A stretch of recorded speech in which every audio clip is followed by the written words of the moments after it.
Here I have TCL 405, and today I'm going to show you how to enter boot mode on this device.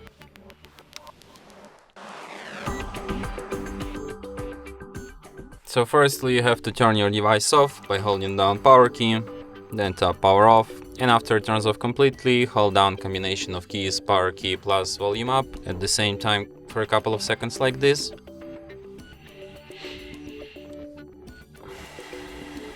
And after the screen turns on, you can release power key and keep holding only volume up. Just like this.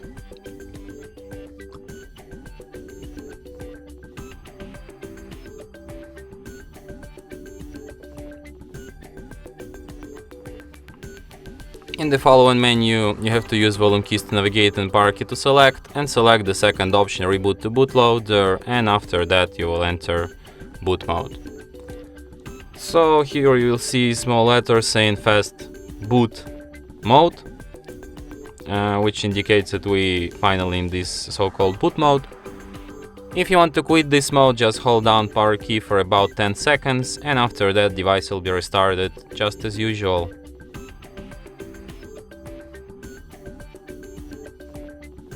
And that's it. Thanks for watching. If you find this tutorial useful, don't forget to hit that like button and subscribe to our channel.